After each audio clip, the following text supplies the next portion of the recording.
Yang Gang 2020. Yang Gang 2020. Yang Gang 2020. Yang Gang. Yeah, yeah. Yang Gang 2020. Yang Gang 2020. Yang Gang 2020. Yang Gang. Yeah. I want 1,000 a month, 1,000 a month. I want 1,000 a month, 1,000 a month. Let's get this bread. Freedom dividend. Are all y'all paying attention? Automation gonna sweep the nation unless we get him in.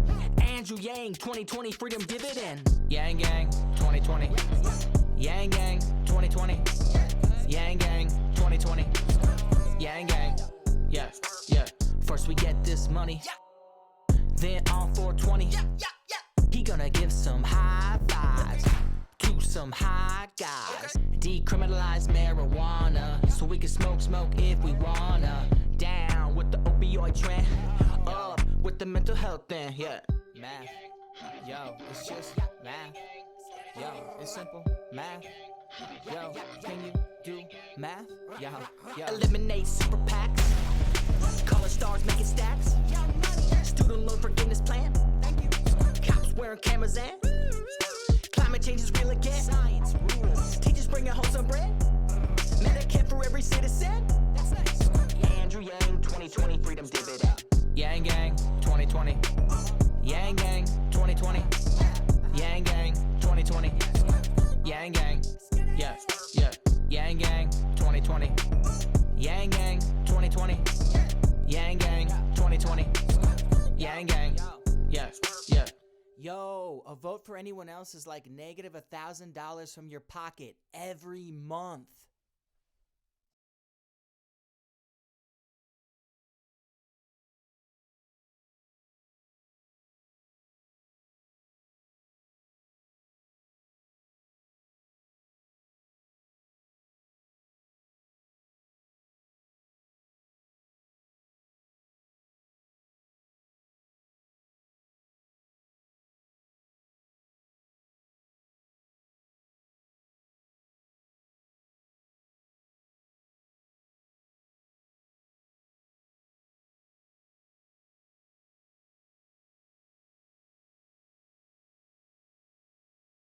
Alright, we're gonna start a little early tonight just because I'm out of music to play in the intro here.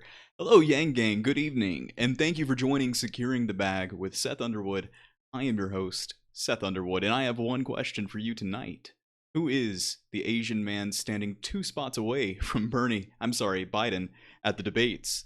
That's right, we've got some news as to the positions that our candidates will be placed here in 9 days on the 2019 Democratic debates for the presidency of the United States. That's going to be one item on our news list tonight, and we have so much more to talk about because, of course, as we all know, the technological singularity is just around the corner and the machine elves wait for no one. So come along with me and help me secure the bag tonight. We've got a lot to talk about tonight, from ranging to kind of closing up some loose ties with the Krugman analysis that we started yesterday. We're going to talk a little bit about Libra and some cryptocurrency. Yang made a tweet today. Also, we are going to discuss Trump a little bit today, but specifically, you know, I like to get a little far away from Trump just because, like, you know, it's superficial, really. The Yang Gang has their sights set a lot higher, but as we get into the campaign and everything, there are some things that will be relevant to Yang. So, again, thank you so much for joining. Big night tonight. Some quick business about the stream. I'd like to just give really a huge thanks to the support that I've been getting lately. It's boggling my mind, really. I mean, we talk a lot about exponential technology here, but really, this is the 10th episode of the Dividend Report, and it seems that I'm on an exponential curve myself, and it's because of you all who are joining me tonight. Let's see, just since February, I mean, I've gotten a little under 500 Twitter followers. We are just over 150 subscribers on the YouTube channel and rising, so thank you so much. Please keep it up if you will. Share this with any other Yang Gang members that you know of. Getting me to 1,000 subscribers would really help me out. Again, a huge special thanks to my first patron supporter. Thank you so much for coming along and helping support the channel, helping support my efforts to get Andrew Yang elected and to get a universal basic income a reality. So yes, thank you, thank you, thank you. We don't have too much business today.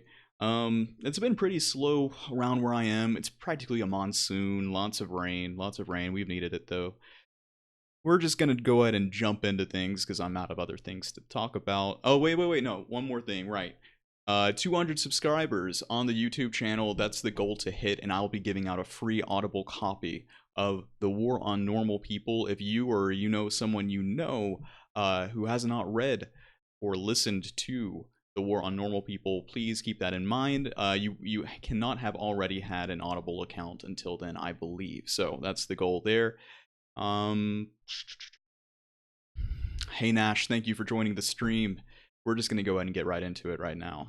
Alright, so yesterday we were discussing some of the discussion that was happening between a Nobel laureate and Andrew Yang.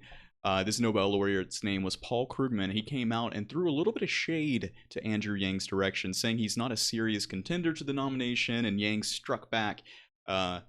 What we were talking about was this kind of distinction of automation and the effect that it's having overall, and this Nobel laureate came around with his own opinion piece and said this isn't actually the case. Now, I mentioned that I had not read that article, so I went through and did that and came back today with a little bit more to say here. But really quick, let's do a little bit of background reading into exactly who Paul Krugman is, because I, the millennial and oblivious under the rock millennial that I am, had no idea about this guy before he threw some shade Andrew Yang's way. So he's an American economist born on February the 28th, 1953, who is a distinguished professor of economics at the Graduate Center of the City University of New York and a columnist for the New York Times. In 2008, Krugman was awarded the Nobel Memorial Prize in Economic Sciences for his contribution to new trade theory and new economic geography. The prize committee cited Krugman's work, explaining the patterns of international trade and the geologic distribution of economic activity by examining the effects of economies of scale and consumer preferences for diverse goods and services. Krugman was previously a professor of economics at MIT and later at Princeton University. He retired from Princeton in June 2015 and holds the title of Professor Emeritus there. He also holds the title of Centenary Professor at the London School of Economics, and on and forward and on and on and on. Now, what was really interesting to me is that his school or tradition is Keynesian, or Keynesian? I think it's Keynes. Keynes? Let's go with Keynes. Correct me if I'm wrong, please. But in case you're unaware, Keynesian economics is this idea about, when you boil down to its base components, that demand is predicated upon, supply is predicated upon demand. The more consumers you have vying for a good or service, the more demand there will come, the more innovation, and yada yada yada. So what was very interesting to me is that as we were discussing yesterday about this exchange between him and Andrew Yang, he comes through and talks about how he would expect to see productivity per hour skyrocketing if the adoption of automation really was changing the entire dynamics of labor and the workforce. But that doesn't really line up with Keynesian school of economic at all. If you believe that if you believe that productivity is predicated upon demand, then you have less demand because you have less wages, because wages have been depressed, and bargaining power over time for the worker and the consumer are going down because automation is doing more of the productivity. So you would expect to see, and this is just my own kind of analysis of the situation, these graphs that I've put out on my Twitter, where you see this extreme widening gap between productivity and hourly wage. What he was showing in his Twitter thread, Paul Krugman, that is that we're seeing that start to plateau. That makes complete sense to me. You would see that widening gap, first of all, and then as consumers are less and less able to purchase and spend over time, you would see productivity also begin to stagnate as well. There's no constant for automation to just continue producing goods that no one's going to buy. And of course, there's many different numerous kind of components and factors that any economist would probably slap me silly for even talking about. But this isn't even a real school of thought. It's all fake and made up, so nothing matters anyway. Again, I'm a deep fake image processing system. None of this is for real. I don't even know uh, why I'm not Hatsune Miku right now. I'm working on that data set. So, it really kind of struck me that's the position that he came through. The overall article that he wrote too, it didn't do anything to say that automation's not the cause here. The overarching kind of thing that he was pushing for was that there's political reasons why workers and their overall their power paradigm has shifted over these past 40 years. And overall, yes, I do absolutely agree with a large portion of that. But to say that that automation plays no role at all in that just seems extremely short-sighted.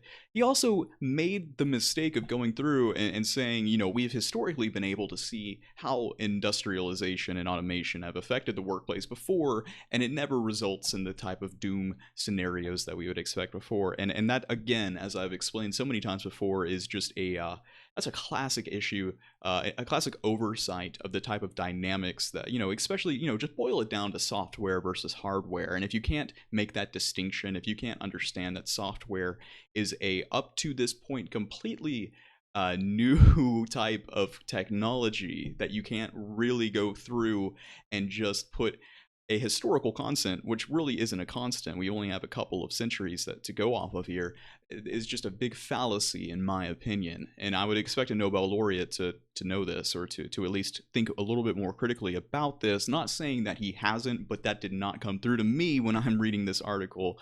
I think overall Andrew Yang did a perfect job of coming back, getting that clap back, and pretty much telling him to sit down. It was pretty interesting, I admit. So, that kind of wraps up the loose ends on the Krugman analysis. This is important specifically because I do expect Warren, if there is any ability for us to talk about a universal basic income, and Andrew Yang says his piece, we already know that at least one candidate, being Warren herself, has come through with some similar objections to our need for a universal basic income. Speaking of which, Bernie Sanders just did an AMA on Reddit, and I'm actually kind of expecting, apparently I'm reading on the subreddit for Yang, that apparently the Sanders subreddit will just go out and remove any discussion, any comment about a universal basic income or a federal jobs guarantee, versus one another. So I'm actually kind of expecting this to be taken down a little soon. So just for prosperity's sake, I'm going to go through and read exactly what I messaged out to Senator Sanders here just 15 minutes ago. Hello, Senator Sanders. In 2016, I was fully enraptured by your movement. Along the way, you mentioned universal basic income in passing as a type of policy the country needs to implement. As I researched further, the quantity and quality of data amassed from dozens upon dozens of studies spanning over decades has caused me to become an advocate and activist for universal basic income. The excitement that this policy invokes in people is real after the initial incredulity. This excitement was clearly visible from a young individual in Iowa 2 months ago during a town hall in Malcolm. The energy with which he asked you about running with the policy disappeared almost immediately as you explained that now is not the time for such forward-thinking ideas. My excitement for your campaign somehow began and ended with your views on this issue. Your reversal on this policy, English words, has led to some frustrating dissonance in the basic income community, especially given how close it appears we are to 3.5 million truck drivers losing their jobs to automation. The question that I have for you is this. How can you call a federal jobs guarantee economic freedom when you have a colleague running on the notion that all Americans should receive a technological dividend with no strings attached? That the work of artists, writers, mothers, fathers, volunteers should be compensated without the requirement to prove their value? I suffer from invisible disabilities and am deemed fit to work. Apparently I can't speak either. How does a jobs guarantee or a bolstering of a safety net that already passes by too many of those in need help me or the majority of people in poverty today? I hope you will please reconsider your stance on a universal basic income, as I fully believe this to be the most important policy we should fight for in the 20th century. outside of Medicare for All, which Yang is also for. He's also for a robust jobs program as well, and an initiative to help people transition into this new autonomous economy. So we're going to see exactly what the Sanders moderators have for me here. I'm expecting that it's probably not going to stay up too soon. Let me actually just refresh the page, see if it's still there or not. Hey, yeah, it absolutely is. Great, great. Well, we'll see how long that stays up. So again, you know, I keep on bringing up the point that Andrew Yang is proposing everything that Senator Sanders is and more, except you know, this weird issue, this weird pushback that we keep on seeing from the neo-Marxists is very, very peculiar to me overall. So we also went through and made sure to talk about we also went through and heard about the positions that we're seeing, what spots the candidates will have on June the 27th. And it turns out that former Vice President Joe Biden, unfortunately not going to be standing next to the Asian man himself, and Senator Bernie Sanders of Vermont will be at the center of the stage during the Thursday night debate in Miami next week, according to NBC, while Senator Elizabeth Warren of Massachusetts and former Representative Beto O'Rourke of Texas, Beto O'Rourke of Texas, will be at the center of next week's Wednesday night debate. The layout decisions were determined by polling, according to NBC. So that's an interesting thing. They decided to basically go through and say, yeah, the front runners are going to be front of stage. You know, I have a little bit of a qualm about that, but I think overall we get a front row seat to see front and center the dumpster fire that is Joe Biden's campaign. So, you know, there's a silver lining with everything. We'll see him just crumble and fall on stage. That'll be very interesting. And let me see here. You know what? They didn't actually go through and show anything else. Well, okay, Marianne Williamson. So I'm guessing this is going to be from the left as the audience are viewing it. From the left to the right, Marianne Williamson, John Hickenlooper, Andrew Yang, Pete Buttigieg, Joe Biden, Bernie Sanders, Kamala Harris, Kirsten Gillibrand, Michael Bennet, and Eric Swalwell. So interesting, pretty interesting, not gonna lie. We're gonna have to just see exactly what placements have in like their psychological effect on people. One thing that this article says is that many people believe that in the center of the stage you tend to get longer time to actually answer questions. So we're still waiting to see exactly who the O'Malley will be, the person completely just trampled over during the debates. I got a weird feeling that it's probably going to be Marianne. I'm thinking that they're just going to talk right over her, which is a little unfortunate because I like the way that she functions and everything. She's got a lot of the kind of new age spiritual type of discussion that honestly I'm a big fan of outside of politics. It's not very cohesive inside of politics, I'm afraid. But we definitely could use someone who is bringing up some more of the I don't know. It's gonna be interesting to see her up there. There is another question on there about UBI by Tuno or is that on you on Reddit? Actually, Tuno AME. I don't know how to actually pronounce that or look at that. That's actually Scott Santens, who is like the front and center, spearheader of the universal basic income movement. At least in my opinion, he is. He's like the loudest voice on this policy. Anytime that you're seeing me on Twitter telling people to look at the studies, I'm pretty much linking them to Scott Santens' Twitter account. He does incredible work, and I would really go and check him out if you haven't already on Twitter. I'm pretty sure he's actually a mod on the basic income subreddit, and he's also very active within the Yang community. First and foremost, just like me, he's a basic income advocate. I think, himself, he's come through and kind of said, yeah, there's more progressive ways about going through a UBI, but he's pretty confident in his ability to. Oh, wait, he actually goes through and does. Okay, I see what you're saying here. He has his own question. Let's just go ahead and see what he has to say during this AMA. I'm curious. So he says, thank you for yet another AMA here on Reddit. I asked you, oh, this has 2 gold shiny medals, 3 silvers. I don't know why I pay so much attention to the the gilding on here. It's so stupid. But anyways, people liked this one. Thank you for yet another AMA here on Reddit. I asked you a question during your AMA back in December of 2013, which I'm happy to say you answered. As a moderator of the basic income subreddit, the question was about the idea of unconditional basic income, and this was your answer at the time. Quote, there is no question that when we have today more people living in poverty than at any time in American history, Remember during the forums, they talked about there's 160 million people in poverty. Then at any time in American history, and when millions of families are struggling day by day just to keep their heads above water, we need to move aggressively to protect the dignity and well-being of the least among us. Tragically, with cuts in food stamps, unemployment compensation, and other important benefits, we are moving in exactly the wrong direction. There are a number of ways by which we can make sure that every man, woman, and child in our country has at least a minimum standard of living, and certainly that is something that must be explored. I have been keeping track ever since of the times you have been asked about UBI, and over time you appear to become friendlier and friendlier to the idea, even mentioning the idea independently of even being asked questions about it. That is until April 7th this year, where you responded to an audience member asking about UBI, that jobs guarantee is a better alternative. With that said, my question to you is this: why do you believe that a jobs guarantee and unconditional basic income are alternatives, and that somehow two ways of accomplishing the same goal, instead of two policies with different goals that could benefit each other? A job guarantee will need to differentiate between fit to work and unfit to work, where those able to work can accept employment and those unable to work get what exactly?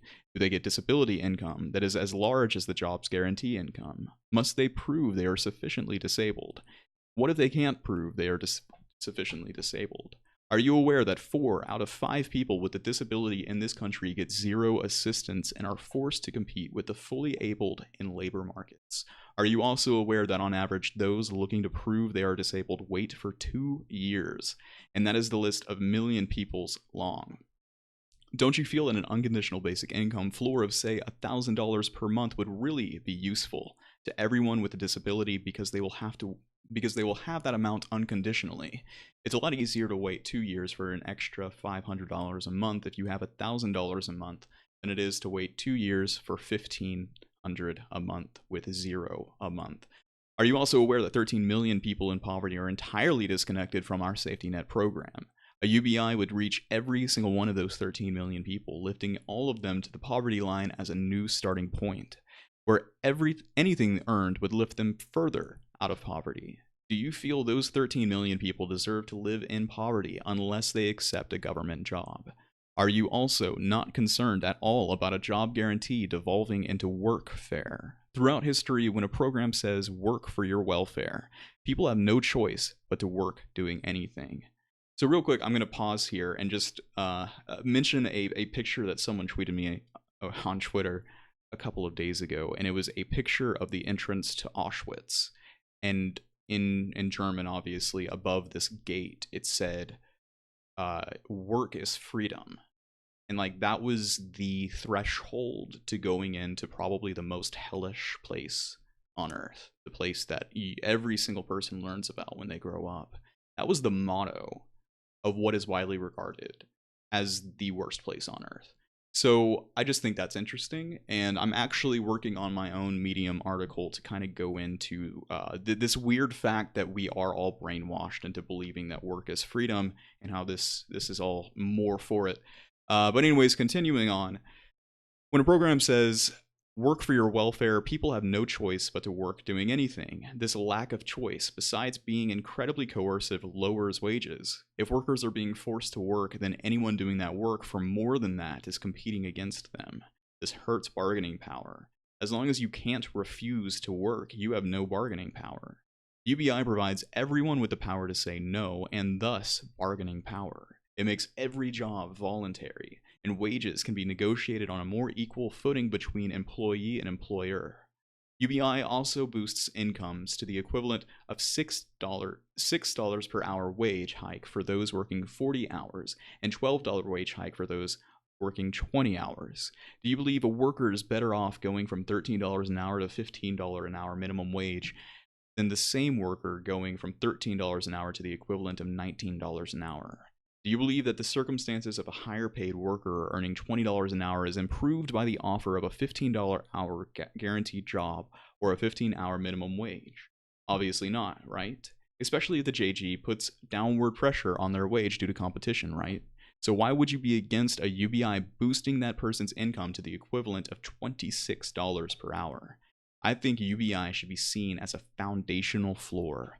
everyone in society could start above the poverty line instead of far below it.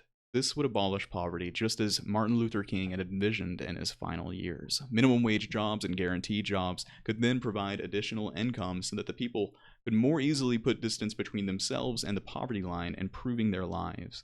The entire country would feel economic security unconditionally. People would feel more financially stable and less stressed. People would be healthier, which would mean we'd spend less on Medicare for all. And people would be able to focus on their educations more, meaning that the money that we put into public education would go further and lead to better outcomes. I believe in your ability to see the importance of UBI as something we need entirely independently of any minimum wage hike or job guarantee or universal healthcare or universal college.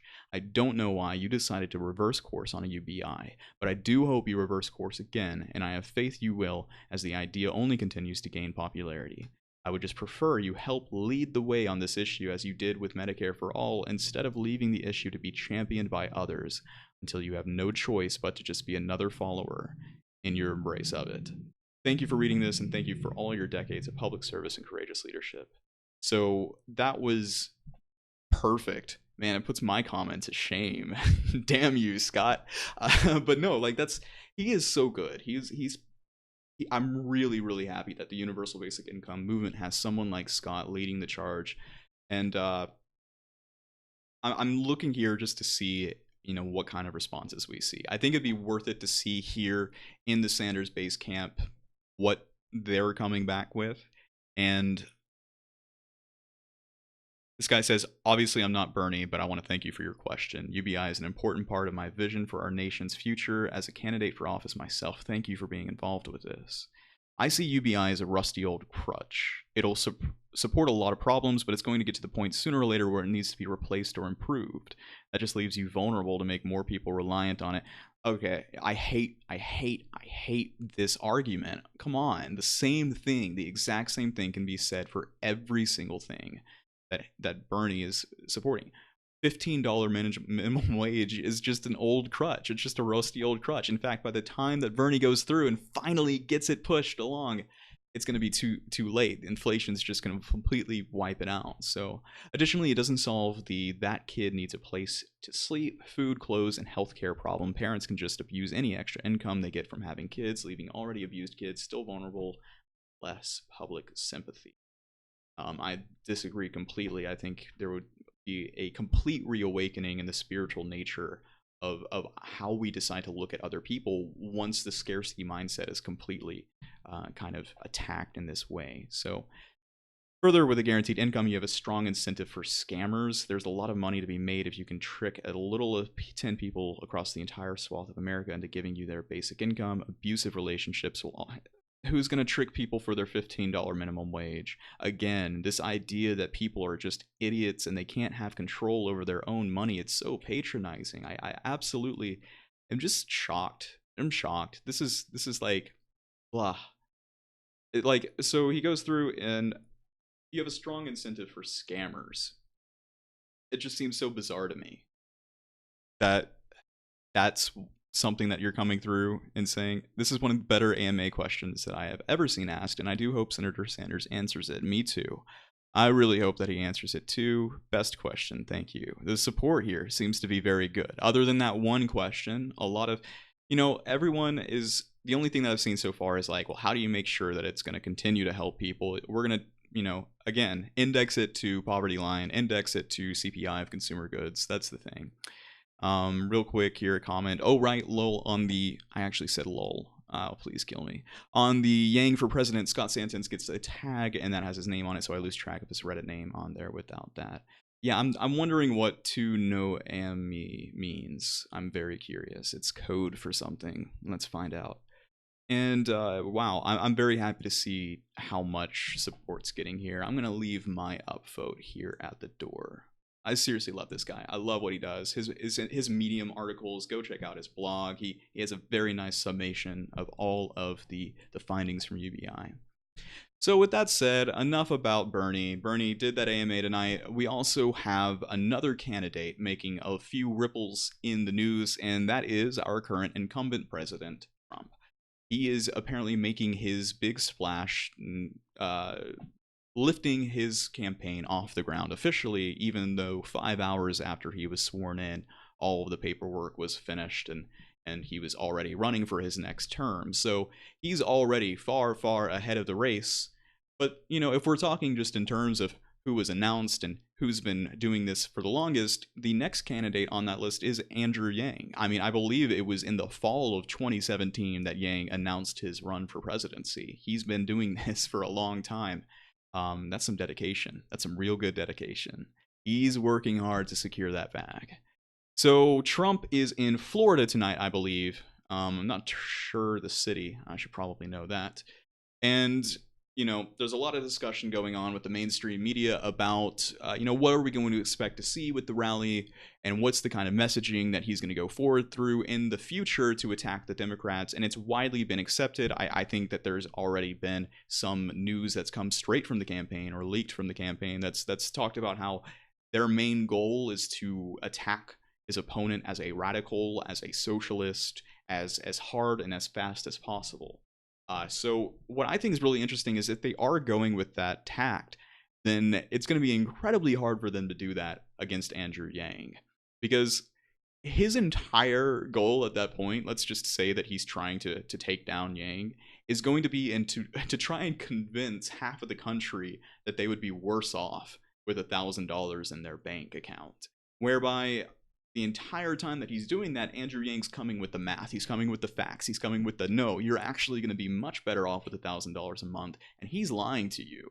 And there's so many things we can point out with, like, hey, that $16 billion farmer aid package that he just gave out to the Midwest, he's doing what I want to do, but for everyone. He said it himself, if you're a patriot, then we're going to give you the money. That's exactly word for word verbatim for what Trump said. And I can just see him falling apart at the seams going against a candidate like Trump. Much, much different than how it went between him and Hillary Clinton. Whereas, you've got two candidates with just, words flying between them. No facts, no actual, or like Hillary had the facts, but you didn't have the belief that she was actually going to go through and change the country in the way she said that she was. With Yang, I think that the dynamic is just completely different. I think that, the sky's the limit with Yang, and Trump will not succeed in attacking him. I don't think so. I think he's the strongest candidate, really. And the polls don't show it now, but I do think after the debates, if things take off in the way that I envision them taking off, he's going to be the strongest candidate to take down Trump.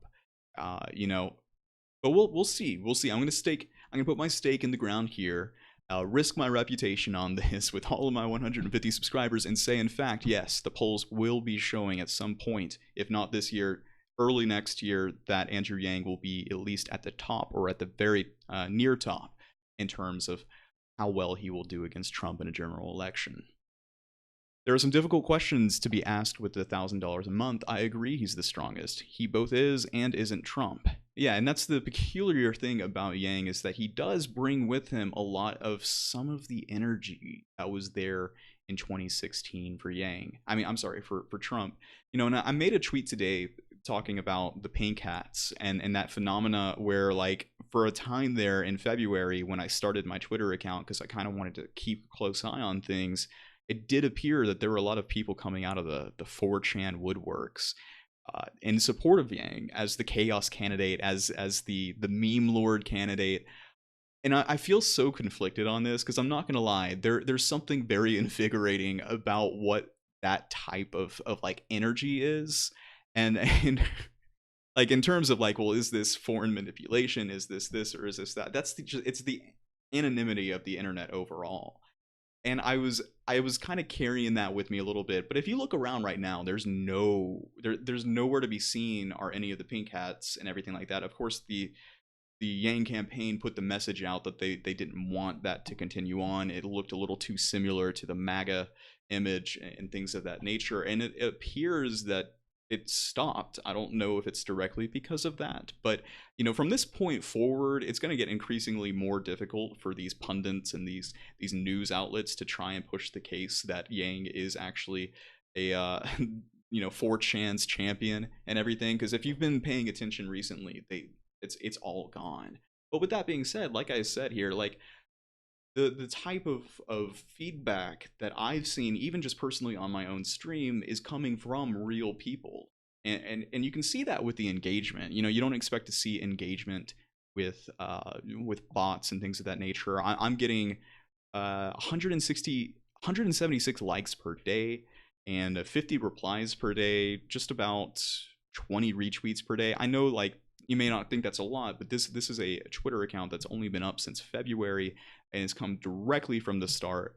And the engagement level on this has felt completely genuine. So from my perspective, things seem to be, you know, wherever that movement in 4chan came from, which I'll admit was a little weird, that it just like boom overnight happened, it's completely gone at this point. So what I was kind of thinking might happen though, and I talked about this during my video, the very first video that I did, was that like a lot of these people are coming through and joining along for the memes, you know, for the lulz. And what I expected would happen is that a lot of them might actually go, you know what, this actually makes sense. Like, because that's what happens with the universal basic income. You first hear about it, there's the incredulity, and then you look into it more because you're a smart human being and you enjoy logic and reasoning, and the next thing you know, you're completely in the Yang Gang. You're fighting to secure bag. I think that might have actually happened. You might have had some genuine support come from the pink hat movement, and they decided to go along with everything else. They picked up the math hats, and they're being a little bit more respectful because the numbers are still there. Polling is increasing. You know, we're now at 2%, 3% on some polls. So it's very peculiar. You know, I wish that I had a better insight into what was happening. The non-politician candidate, that's true. That's another characteristic of Yang that fits the mold. Yeah, but the media has to create narrative with wide brushes. Detail is so lost, and even people who are leaning in that direction are still people, and we can bring them back.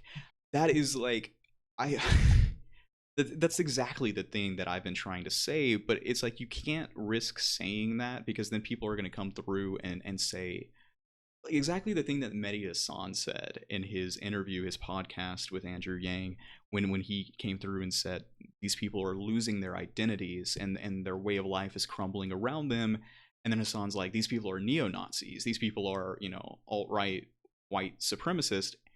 Sure, they exist. They're out there. There's some very nasty people. But even still, you know, I was thinking about this with the Kyle Khrushchev news that happened recently. He was a Parkland school shooter survivor who is a little bit more on the conservative side. I guess he's completely more on the conservative side in vast contrast to the other kind of notable survivors. And he's recently had his admittance from Harvard completely rescinded due to some texts that have come up in his earlier years, some very kind of racist and disturbing type of rhetoric. And like, you can't defend against this at all. What he said was terrible, but at the same time, you know, I've grown up in the South and I've seen this around me. People who, the line needs to be very clear in the sand when it comes to this type of thing. But, you know, being edgy and being a true white supremacist, there is a distinction. I'm not saying that we should just go through and completely absolve people of the kind of, you know, I'm not going to say shame. It's so difficult, right? This is something that I like to kind of bring up to people when we're discussing the way that the world is changing. One of the things is that, you know, with global communication, I've talked about the fact that technology, part of what it does is it gets us closer and closer together. It brings us to a wider audience and everything, but it also changes the dynamics of the tribe.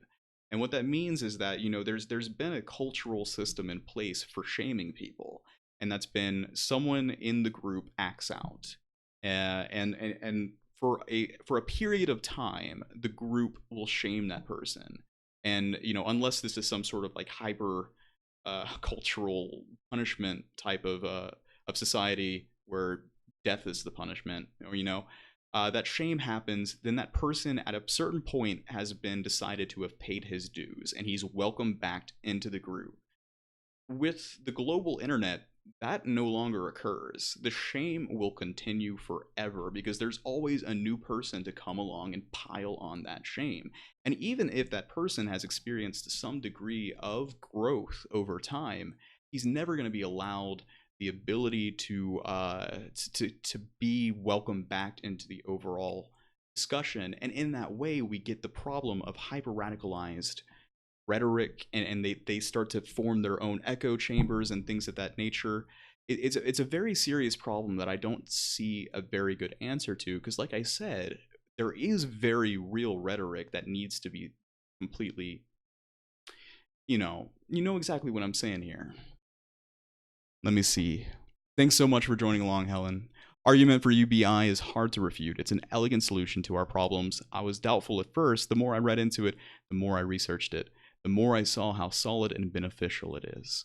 Exactly. This seems to be the way that things go for everyone who hears about universal basic income at first. Even on the left, even people who call themselves progressive, they will initially react with a little bit of incredulity about the issue. And that was part of the thing that I was talking about with someone on Twitter, was that, we had to kind of, even if you're completely in the ballpark of making a wealth tax and completely going through and we can pay for it, you still, when you're talking about a $3 trillion program, you have to have some kind of realistic way of pushing it forward, especially if you're not a already in the spotlight candidate. So when Yang has a program that is very tactful in the way that it is, it's done for a reason, so that he's going to be taken seriously. Because that incredulity, you've got to get past that first before people will start to think about this in a very realistic way.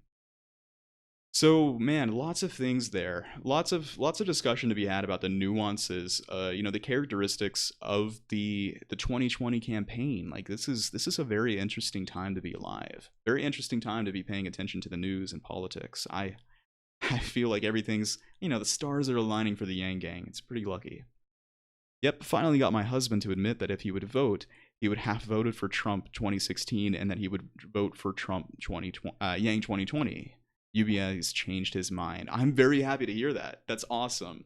And especially because I'm hoping that that might be the case for my girlfriend too. Well, she's just generally, non-political at all. So this is a little bit tricky, doing an entire, channel. And this is like what I'm going forward with, is always talking about Yang, always talking about UBI. I'm hoping that I'm not going to wear her out with it. So it's good to be in the same household as someone who isn't gonna, completely be turned off by any discussion of that nature. Glad to hear it. Did I have any part in it? Did the dividend report work in any way? That's what I'm here for. That's what I'm hoping to eventually accomplish doing. Send me along some people who may be skeptical, and tell them to be free to ask any questions in the chat, and we'll get them aboard the Yang Gang. So, some smaller things that happened before we get into the big discussion tonight. We had the 1K slap happen on Andrew Yang. This is a little viral meme going around where people are getting slapped in the face pretty aggressively. Like, there's a good whoosh sound that happens with this stack of cash just hitting people in the face. On a scale of like from owling to planking to 1K slapping, I don't know where to put this, but I felt like this, recently Yang showed up in a little video. They did it to him. I think it was a pretty humanizing thing, the look of kind of shock on his face and everything. I'd like to see a lot more of that.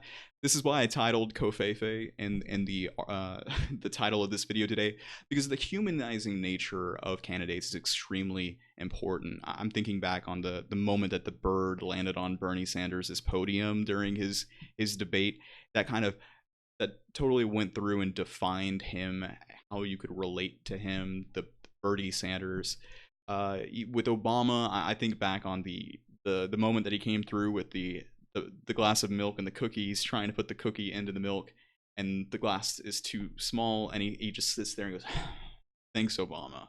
That type of humor is very real. It's very needed. Even with Trump, with his handling of the Covfefe tweet, we've got a little coffee bar in my house here and a little blackboard, and we actually have Covfefe written in ink right there, or chalk, excuse me, because it's a good way of connecting with people. I'm not sure if this 1K slap thing is the way to do it, but hopefully there's something like that might happen. So we've gone through the Krugman analysis, gone through the positions, we've gone through the 1K slap. Let's go ahead and talk a bit about Libra, the ZuccBux, the meat and potatoes of today's episode, and I've got a lot to say about this. The reason why this pertains to Yang is because he came through and made a tweet earlier this morning, and I'm not, again, my reaction to this is, this ain't it, Chief, which it hurts, but every now and then Yang comes out with a tweet that I just completely go, ugh, I don't think that's the way to go here. And specifically here, I can't believe it just got away from me.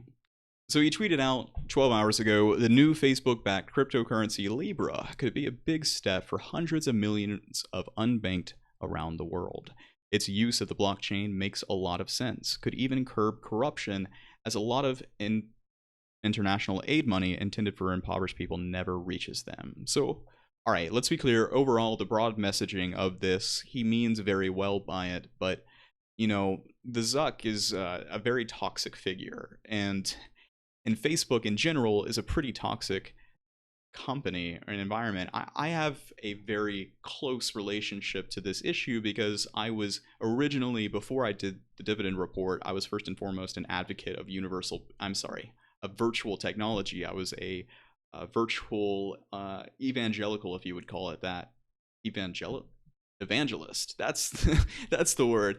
I was a virtual reality evangelist. I actually had a podcast. It's called Building the Oasis, in case you're wanting to find some good, well-edited material talking specifically about virtual reality. You can find that on the podcast store of your choosing. And the thing about virtual reality is, 2010 came along. Palmer Luckey, this guy living in his parents' basement, he makes the Oculus Rift, and next thing you know, like, he had gone through and said, I'm not going to sell this to anyone, and he flips on that and sells for $2 billion the Oculus intellectual property and all of the trimmings to Facebook.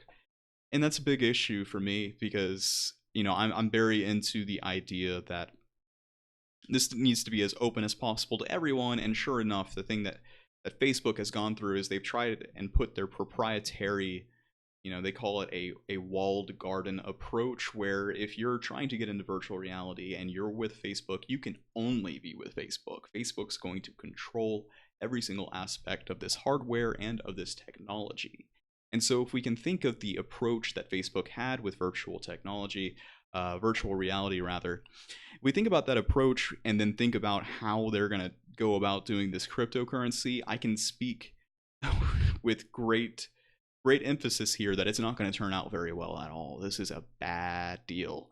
Like I said, the messaging overall is a great thing. We do need to get the masses of people, the masses of unbanked, as they're called. I believe, more than 5 billion people on this planet, I think it's a significant amount even on top of that, do not have access to banking. And a huge part of poverty in the third world is due to the fact that this financial system does not exist in their developed countries. The thing is, though, that it doesn't require Facebook to make that a reality. Like, Bitcoin was revolutionary to begin with because this could happen with Bitcoin. The distinction of Facebook, well, the reason to say that is because everyone has Facebook. I believe, how many people, let's do a quick Google search here. How many people are on Facebook? Someone in the chat may already know it, but we're going to go ahead and take a look here. So, an estimated 2.7 billion people. Wow, I was completely off base. But still, 2.7 billion people use Facebook. So that is a lot of people, and a lot of those people are probably from areas where you would describe them as the unbanked. And in fact, there's a large portion of unbanked even within developed countries, people who do not have access to bank accounts. But overall, I was happy enough with Yang's proposal and his platforming of making post offices also banking, banking institutions. So, or not institutions, but a system. That enough was well for me. This is just, let's go ahead and just read from this article because I'm kind of missing some of the specifics here. There's some troubling things about this. Trouble is afoot. Facebook on Tuesday released the details for a new cryptocurrency called Libra, which people will be able to use to send each other funds or purchase products. The company hopes to launch Libra in 2020 and will work with 27 corporate partners, including Spotify, eBay, MasterCard, and PayPal, to develop the technology. A white paper outlining the plans is currently available on the website. I need to read that white paper. Note made. A nonprofit that Facebook founded to facilitate the cryptocurrency, the Libra Foundation. With this announcement, Facebook isn't just moving into the cryptocurrency space, it's also setting itself up as a financial services company. I'm thinking WeChat, and WeChat in China is already like this. Unlike many other cryptocurrencies, Libra will specifically be designed for use as a payment medium rather than a speculative asset. Bitcoin, Ethereum, and other digital currencies are generally difficult to transfer back and forth for everyday payments, partly because the price of the tokens is based primarily on market demand. The value thus fluctuates dramatically. If it works, a Libra should be much less volatile since it will be pegged to traditional financial assets, including a raft of government-issued currencies. Other companies like Tether have tried to claim that their cryptocurrencies are backed by dollars, but crypto experts have been generally suspicious due to the lack of proof that they have actually had the funds to make such a guarantee. Facebook, on the other hand, is a more established entity with plenty of resources. Users will initially be able to send and receive Libra with a virtual wallet built into the Messenger and WhatsApp texting platforms owned by Facebook, and to quickly exchange the cryptocurrency for dollars. The New York Times reports that there will be almost no transaction fees. Bitcoin, on the other hand, often takes multiple days to convert to traditional currencies and has had a transaction fee of $2.50 last month. After verifying their identities with government documents, people will use their bank accounts and debit cards to purchase Libra tokens. Facebook eventually hopes to allow people to purchase products online and in person with Libra, and to set up credit lines, subscriptions, bank accounts, and loans.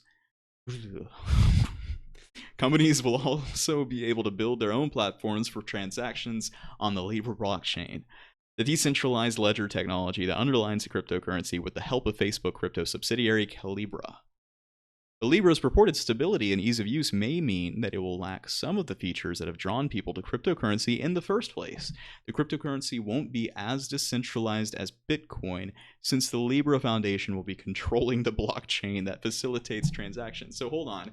When you're saying in this sentence that the cryptocurrency won't be quite as decentralized, that's because it's not decentralized at all. This is owned, extremely controlled by Facebook, by the Zuck. Ooh boy. Honk honk, this is weird. The identity verification eliminates the anonymity that users value in certain decentralized currencies. Cryptocurrencies also generally let most anyone set up a node, which is essentially a computer in the blockchain network that can verify and keep track of transactions. To set up a node for Libra, though, you'll have to pay $10 million, a price that pretty much ensures that only major businesses can wield these powers. So, not only is this Facebook, but this is also the already established financial monolithic entities that exist right now that control every aspect of the world, basically having control over this cryptocurrency. So I'm going to do something that I probably shouldn't do here. And I'm going to attempt to explain to any of my listeners here what cryptocurrency, what blockchain technology is, why it's revolutionary, and why this ain't it, Chief. All right, so what is cryptocurrency? In case you're unaware, real quick before I do this, let me make sure that I'm not missing any of the live chat going on top of here. So on top of all of the data they have on you, they want your banking information too. That alone is terrifying. I've got a feeling they already have your banking information. Believe it or not, this is a little bit more sinister. Have you talked about who will be standing next to, Yang will be standing next to yet? They just released where the candidates will stand.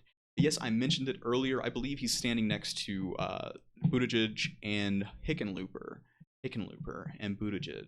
Pretty interesting choices, or I mean, pretty interesting surroundings he's got there. So, all right.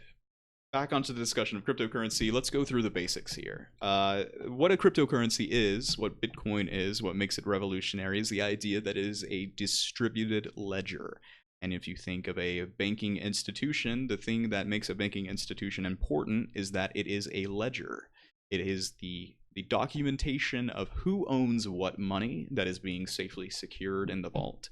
And, where has that money gone, where is it going, if it's being invested, where is it going towards, and this ledger is being able to be trusted, theoretically, when you go to your local bank, that you know that that money is there, you know where it's traveled. Let me make sure that my mic didn't just turn off there. Okay, it looks like we're still working. Now, the issue is that this ledger has only been controlled by the bank, which means that in a certain way that gives them a massive amount of power. And that power has crept into the systems of democracy that we live in today.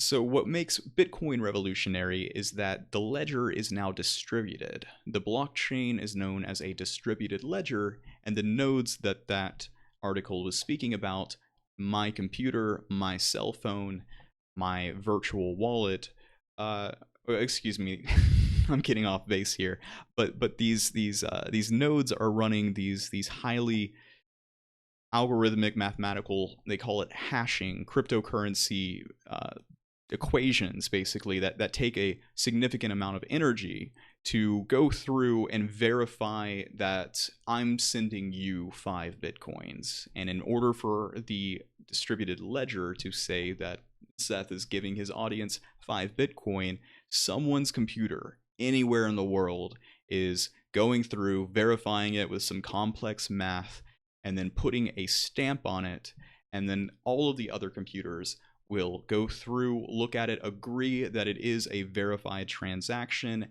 approve it, and then all of a sudden you've got this update on this long list, and this is why it's called a chain, a long list of financial transactions, or not even financial transactions, it can be whatever you want, but a recorded history, essentially going back to the very first Bitcoin that was ever mined by Satoshi Nakamoto himself. I am such no, I don't want to say that. I don't want to say that. I'm how to basic. That's what I was trying to say right there. I am how to basic. I don't want anyone knocking on my doors here. So that's the, in a nutshell, from the layman analysis of what Bitcoin is.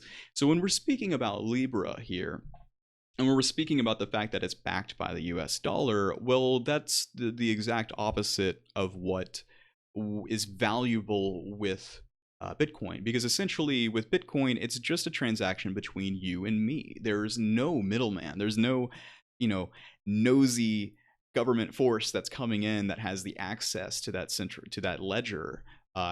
So that has some significant ramifications, obviously. And I think it was here in the. This is the problem. Right here, just described perfectly. What do they say? It says.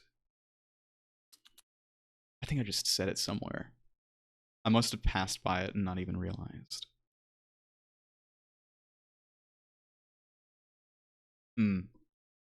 Oh Lord, where was it? I know it was right here. Slight intermission, guys. Here we go. The cryptocurrency won't be quite as decentralized as Bitcoin, since it was literally the same sentence I was speaking. We'll be controlling the blockchain that facilitates transactions. Partly, this is it, okay? Listen to this, right? Partly, I lost it, to prohibit people for using it for illegal purposes like drug dealing. So, that pesky Bitcoin letting people buy cannabis and not get caught by a central authority. Oh no, only the criminals use it and things of that nature. Yeah, sure, it's used by some criminals here and there, and I personally am not sympathetic to this argument whatsoever, specifically because I don't know if you know this or not, but you can't talk about Alex Jones on Facebook, right? I'm not defending Alex Jones here. I'm simply stating the fact that if you were to go to Facebook and say something about Alex Jones, it will censor that statement to everyone else. It'll come up with a message to say, only you can see this post. Because we don't want people to talk about Alex Jones. He's got some crazy ideas, and we don't trust people to go through and see this bad man, this scary man. We're going to hold your hand. We're going to tell you what to do. All right? So, it's not just this question of illicit activity being used by the blockchain. It's what does Facebook get to decide is right and wrong when it comes to finances? Think about that for a second. Just think about that and expand it down, down the line. That's dangerous. That's extremely dangerous. And I don't want to see the world go in that direction whatsoever. So when I say this ain't it, Chief, to Andrew Yang, this is what I mean.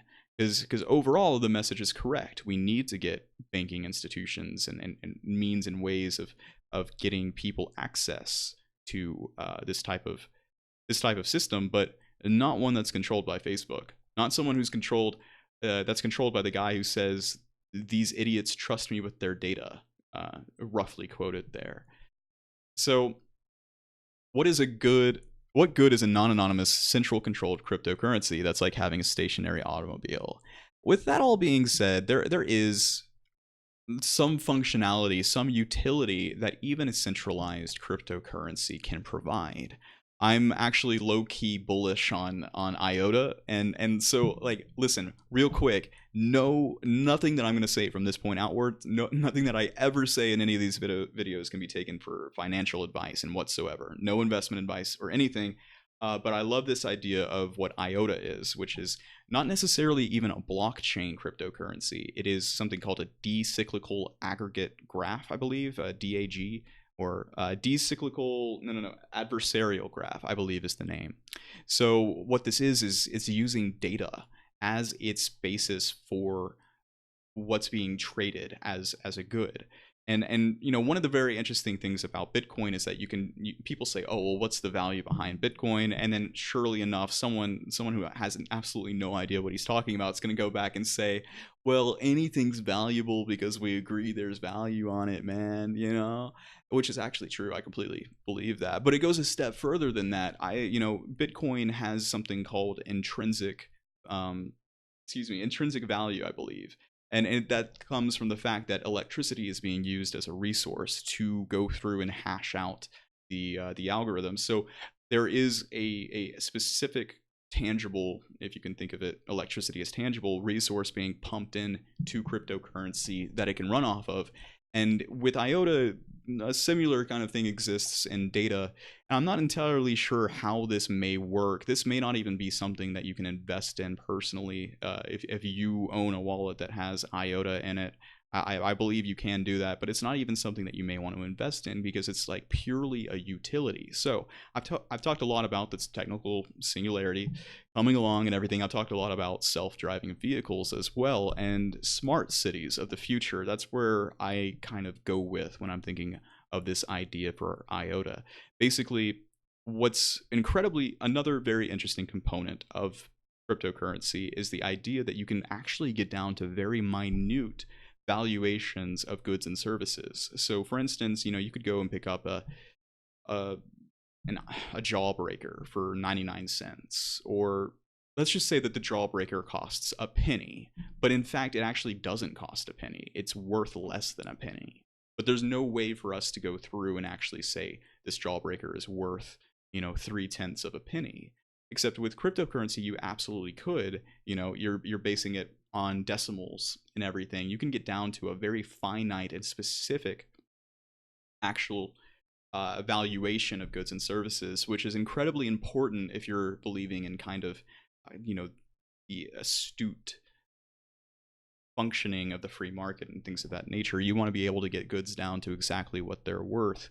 So when we're talking about that as well, the function of being able to send this for zero cost along, you'd be able to technically put valuations on seconds worth of video. For instance, I could go through, and if I was making my YouTube channel a pay to watch type of experience for 10 minutes, I could go through and ask for 0.3 of a certain cryptocurrency from my audience. You go through and pay 0.3 of a penny, if you were to think of it in the terms of that.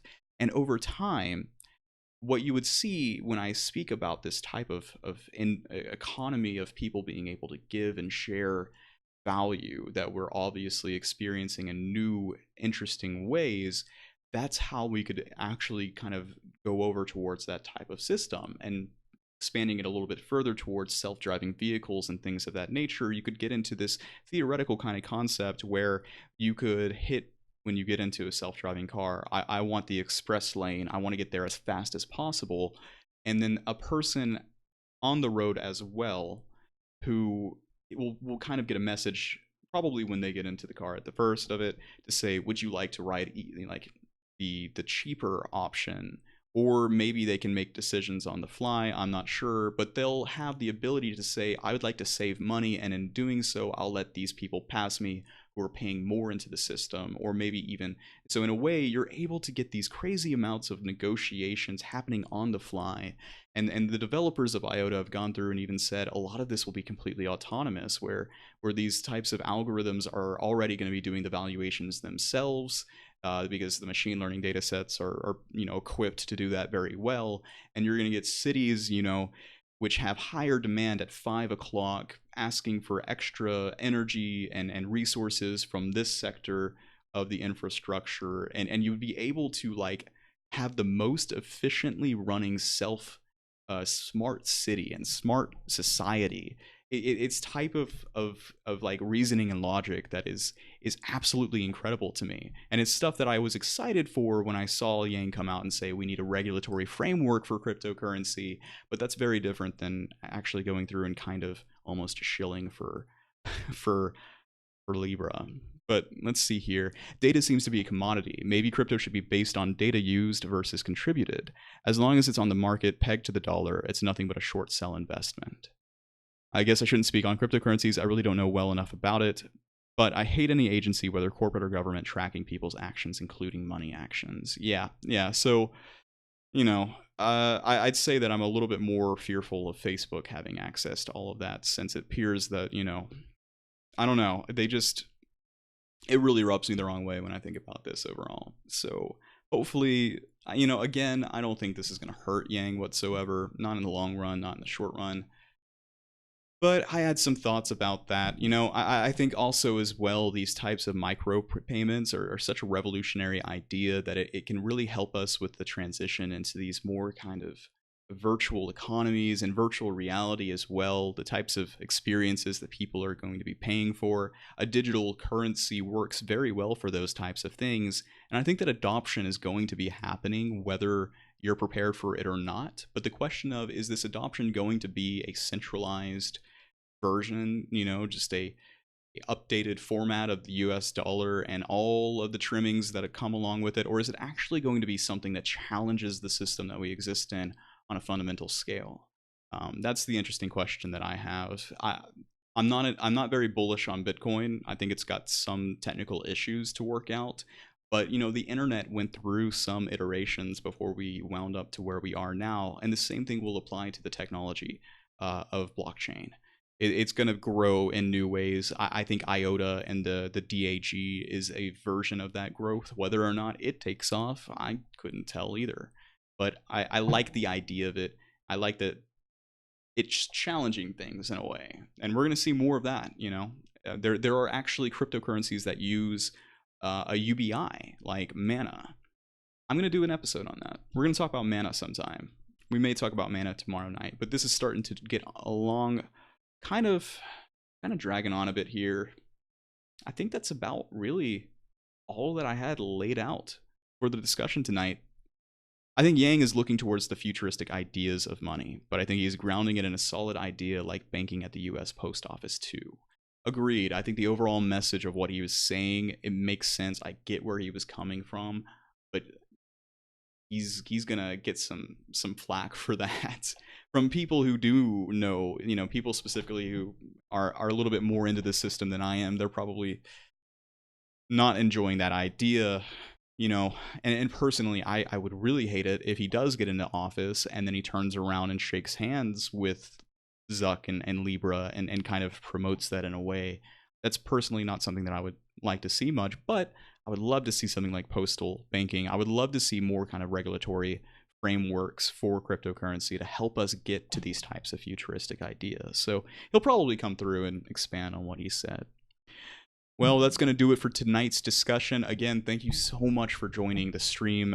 Make sure you're subscribed and make sure you're sharing this with the Yang Gang. Feel free to subscribe to the Patreon if you enjoy what I'm doing. If you want to help support the stream, I would greatly appreciate it. We're going to be back tomorrow night at 7 to continue the discussion. And boy, yeah, 9 days away. 9 days away. Yang Gang, thank you for securing the bag. I'm signing off. Good night.